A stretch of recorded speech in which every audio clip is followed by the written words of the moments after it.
apakah Anda selama ini mendapat kabar bahwa yang menyebarkan Islam di Indonesia bukan Wali Songo?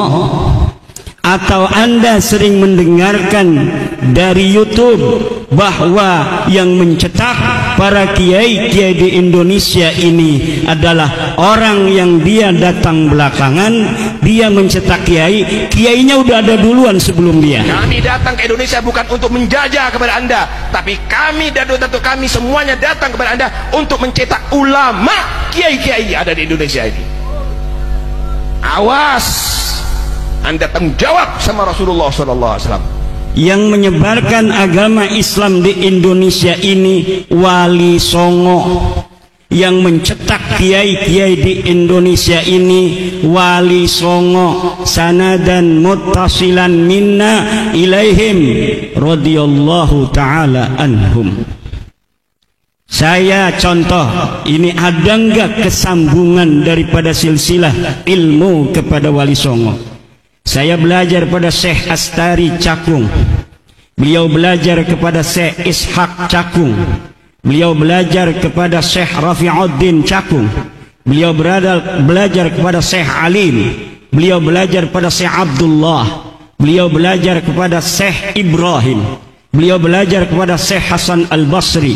Beliau belajar kepada Syekh Mahmud. Beliau belajar kepada Tubagus Saleh.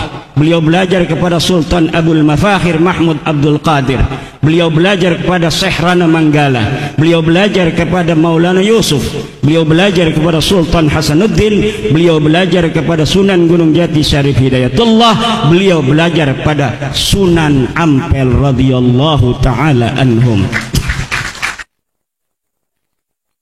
Maka seluruh bangsa Indonesia, walau banyak beras, walau banyak gula, dalam hatinya menginginkan bagaimana dirinya, bangsanya bisa merdeka dari para penjajah. Walau mereka tidak berdaya, muncul para pahlawan-pahlawan yang berdaya.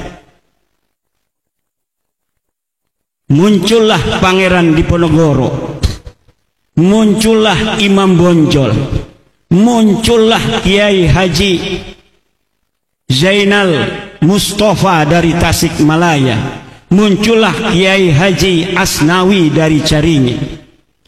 Zaman-zaman itu resikonya mati, saudara. Maka keberanian itu sebenarnya bisa ditunjukkan dalam keadaan-keadaan seperti itu.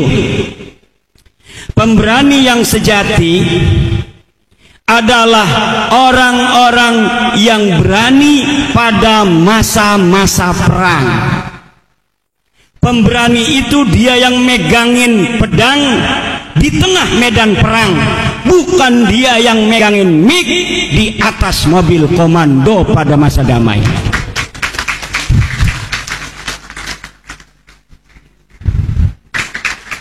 Mereka bilang mereka pemberani.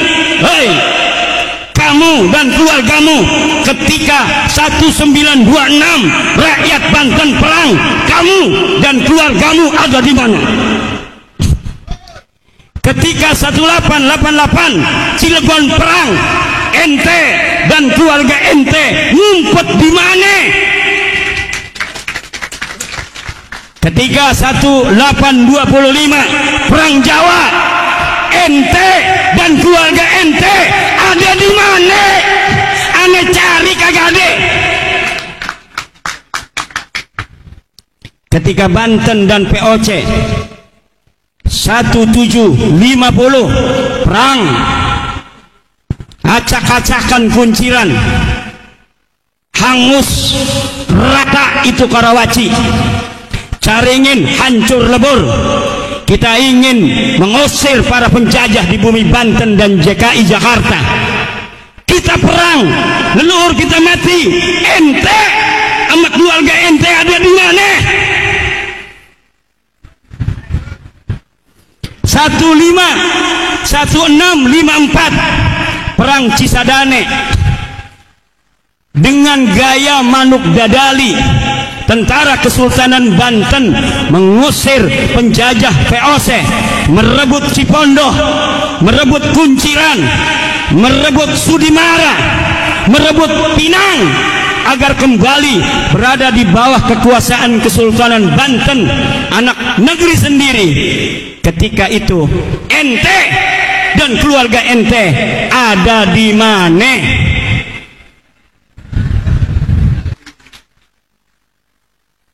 Ini ada orang yang kekerasan, memperlihatkan keberanian di tengah-tengah keheningan.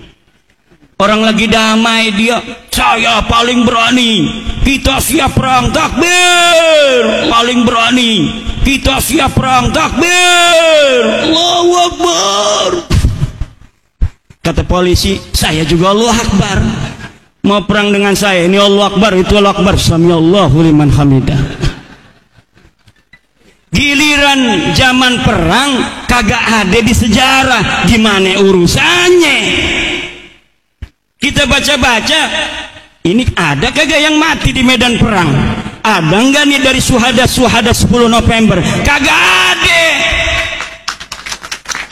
Ada enggak di 1888 perang Cilegon? Kagak ada. Yang ada fatwa bahwa yang berontak pada orang kafir Belanda itu adalah orang yang melawan ajaran agama. Na'udzu